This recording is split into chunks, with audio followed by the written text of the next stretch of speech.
ការជឿប្រកបដោយបញ្ញាស្មារតីឲ្យត្រឹមត្រូវផងដោយខ្ញុំកណាខ្ញុំនិយាយអារឿងពាក់មាសអញ្ចឹងណាខ្ញុំកណាខ្ញុំខ្លាចអស់លោកចាញ់បោកគេនឹងឲ្យបានតែខំឲ្យទិញមាសពាក់ទៅព្រោះអាទិញមាសពាក់នេះវាអត់ចេះបោកតាណាទេលោកទាំងអស់យកលុយទៅទិញចាយកាច់ផ្នែកតាន់ណា$1000-2000អាសន្នអន់ក្រត្រូវការលក់អត់ចេញទេមានណាគេទិញយើងទេហើយបើលោកទិញមាសពាក់អង្គខ្លួនអាសន្នអន់ក្រយប់ស្មានណាថ្ងៃស្មានណាលោកបានទេបើសិនតែខ្ញុំកណាខ្ញុំថាឥឡូវកូនចៅអើយទិញមាសមកម្នាក់មកជីម្នាក់មកហ៊ុនមកឲ្យថ្មមកបានសុខហើយអាហ្នឹងសំតាបរោបយ៉ាងនេះយ៉ាងនោះណាលោកណា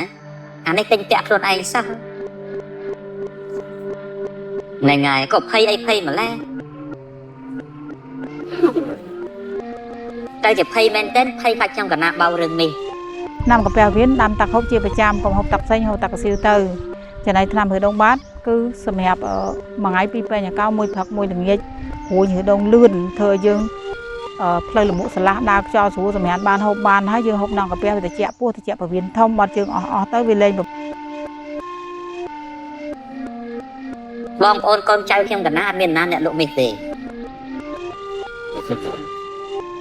ហើយលោកទិញពាក់ខ្លួនឯងទៅបកកែទេបកកែមែនលោក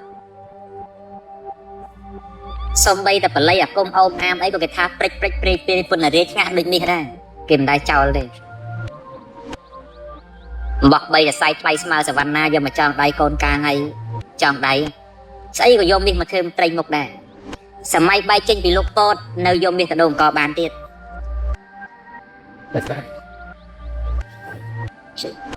បោះគុំលុយលើពិភពលោកត្រូវការមាសទៅតម្កល់ទៀត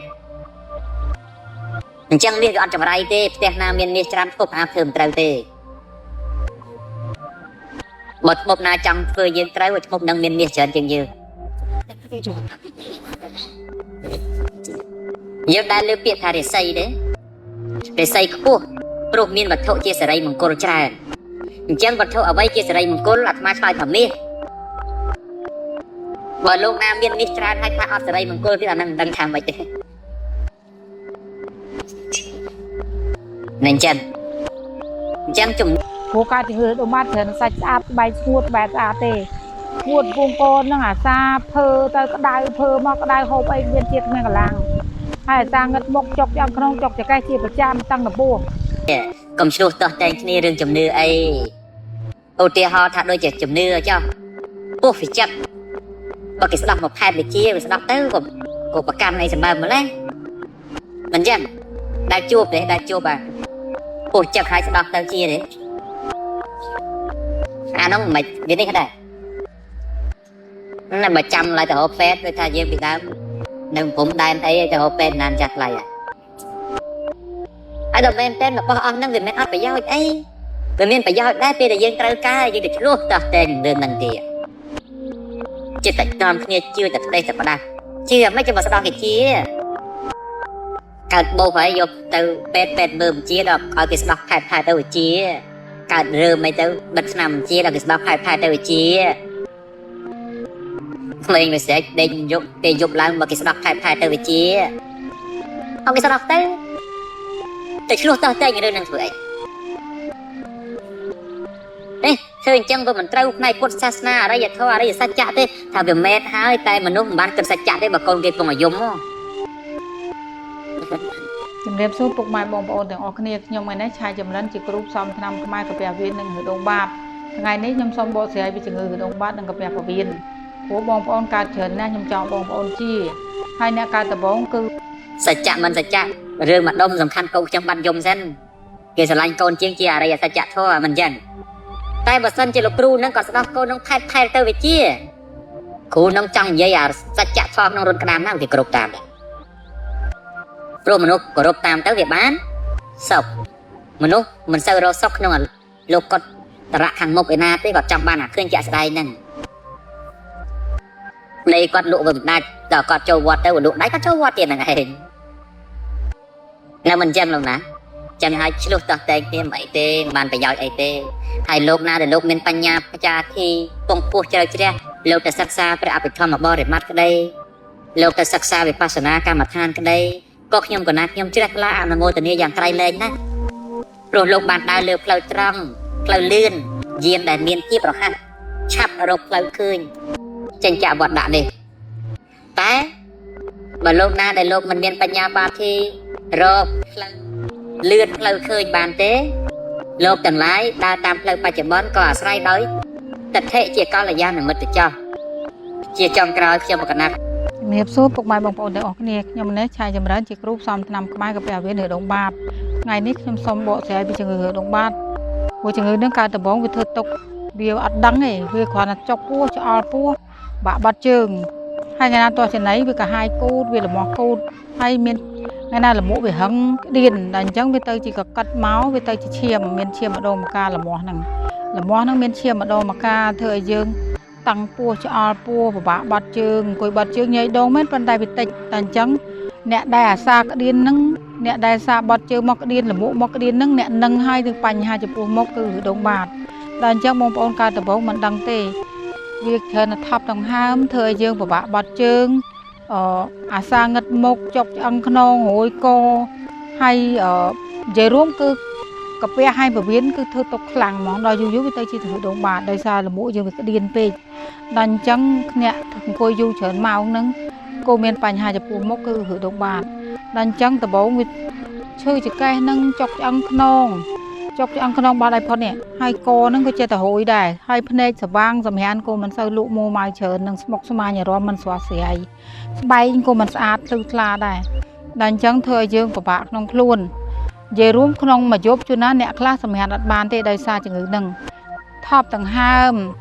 ហើយនឹងឆ្អល់ពោះនឹងហូបអីគ្មានឆ្ងាញ់អណ្ដាតយើងសូអណ្ដាតនឹងគេហៅផ្សិតអណ្ដាតនឹងអណ្ដាតសូហូបអីគ្មានជាតិនឹងដោយសារក្តៅយូរអាសាងឹតមុខស្វាងភ្នែករួយសក់ស្កើសក់ហើយអ្នកមានផ្ដួចមានមុនអីហ្នឹងអត់ចង់រៀបទេអ្នកមានជំងឺហ្នឹងផ្ដួចបើថាមុនគេហៅមុនដបោកមុនអីហ្នឹងគឺតែផ្ដួចក្រហមមុខលើយើងហើយគឺអត់ចង់រៀបដោយសារសាច់យើងវាក្តៅជាប្រចាំដល់ពេលអញ្ចឹង